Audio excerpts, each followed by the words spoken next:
Assalomu alaykum hurmatli ko'ruvchilar. Uyg'ur axborot markazining haftalik xabarlar programmasiga xush keldinglar. Men Muhammad Azad. Bugun seshanba. Tövəndə diqqətli xəbərlərimizin təfsilatı bo'lsin. Reuters agentliğinin 25 sentябrdagi xabariga ko'ra, bu oyda Vengriya hukumati Xitoyning Sharq Turkistondagi siyosatlarni ijro qilishga mas'ul amaldorlardan tarkib topgan vakillar umidini kutib olgan bo'lib, bularning ichida Sharq Turkistondagi kishilik huquq jinoyatlariga chetishlik bo'lganligi uchun Amerika hukumati tomonidan jazo yurgizilgan erkin tunyazm bor ekan. Sharq Turkistonda kelgan mazkur vakillar umiki 4-sentyabrdan 6-sentyabrgacha Vengriyani ziyorat qilgan va bu jarayonda Sharq Turkistonning Xitoyning atalmish bir balvoq bir yo'l tashabbusidagi oshqushlik rolini ta'kidlagan. Amerikaning Vengriya turishliq bosh elchisi David Peresman o'zining Twitter hisobi orqali Vengriyaning jazo yurgizilgan Xitoy amaldorlarini kutib olish qarorini, shundaqla Vengriya hukumatining Xitoy va Rossiya bilan yiqilishayotganligini ayblagan. U Twitter yo'llanmasida bir nafar Vengriya amaldorining irqiy qirg'inchilik qatnashgan va shu sababli jazo yurgizilgan Erkin Tunyazni Budapeshtda kutib olganligini ayblash bilan bir vaqtda Erkin Tunyazning Vengriya iqtisodiy taraqqiyot ministri Marton Nagy bilan tushgan suratini e'lon qilgan. Amerika Avstraliyaning 26-sentyabrdagi xabariga ko'ra, Xitoy Kompartiyasi intizom tekshirish komitetining 17-sentyabr mamlakatdagi nazoratchilik komitetining rasmiy unidor hisobotida e'lon qilingan bayonotida munolar bildirilgan. Nayt osondagi partiya a'zolari va kadrlar 8 soat xizmat vaqtining sirtida ayrim shayk to'plab o'ziga homiy izlagan. Qart qamarqa elektronlik o'yinlarga berilib, isrofxo'rlik bilan yepishgan. Sharobxo'rlik va nashayan ishlarni qilgan. As holatda mashina haydagan, hatto pora elib o'z nafsiga cho'q tortgan.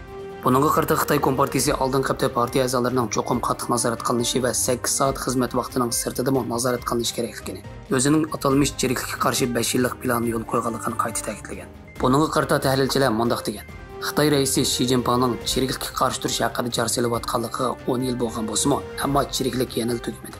Hatto bu mushu tarzda davomlashsa Shi Jinpingning noposiga bevosita xarid shakllantirishi mumkin. Onun ustiga Shi Jinpingning partiya a'zolariga bo'lgan nazoratchilikni kuchaytirishi Xitoydagi ijtimoiy vaziyat davolanayotgan paytga to'g'ri kelgan bo'lib, bu uningdagi xavf tuyg'usining ifodasi bo'lishi mumkin.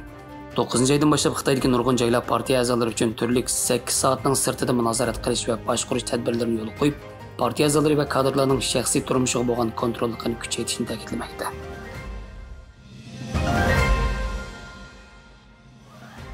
Reuters agentliğinin 29-sentyabrdagi xabariga ko'ra, Amerika shu kuni Xitoyning ko'zi ko'ringan Uyg'ur tadqiqotchi Rahila Davudga muddatsiz qamoq jazosi hukm qilganligini ayblagan. Amerika Davlat ishlari mahkamasining bayonotchisi Matthew Miller bu vaqtdagi bayonotida mundaq degan: Biz Xitoy Xalq Cumhuriyati hukumatining professor Rahila Davudni maxfiy sotlagandan keyin uningga muddatsiz qamoq jazosi berganligini ayblaymiz. Dialog fondining xabariga ko'ra, Rahila Davud 2016-yildan boshlab Xitoy doiralari tomonidan tutqun qilingan yoki turmaga tashlangan 300 dan ortiq Uyg'ur ziyolilarining biri. Rahila Davud ilgari G'arbdagi Harvard va Cambridge qatorliq bir qanchalangan dangliq organlar bilan hamkorlashgan bo'lib, bu organlar uning qo'yib berilishini talab qilgan.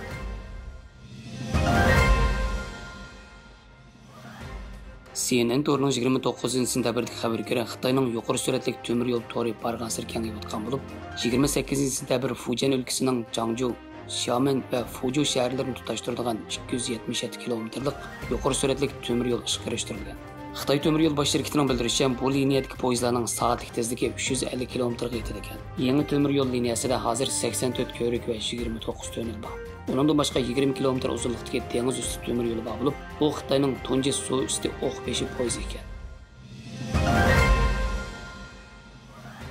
Yaponiya vaqt gazetorining 1-oktyabrdagi xabariga ko'ra, Xitoy Xalq Cumhuriyati qurilganligiga 74 yil bo'lgan bu kunda Tibetlarni, Uyg'urlarni, ishki Mong'oliyaliklarni, Hongkongliklarni va Tayvanni qo'llaydigan tashkilotlar bir yerga jam bo'lib, namoyish o'tkazib, kommunist Xitoy davlati qurilgandan buyon davomlashayotgan bostirish, irqiy qirg'inchilik va kengaymichilik siyosatini ayblab, Xitoydan kishilik huquq tafsirchiliklarni to'xtatishni talab qilgan. Namoyish ishtirokchilaridan o'zining haqiqiy qismini oshkorlashni xohlamagan Hongkonglik bir student Xitoyning Yaponiyadagi saqchilar to'g'risidagi xabarlarni anglagandan keyin ko'ngliga qo'rqinch tushganligini, ammo Hongkonglik bo'lish sifati bilan davomli ko'rish qilishning o'zining mas'uliyati ekanligini bildirgan.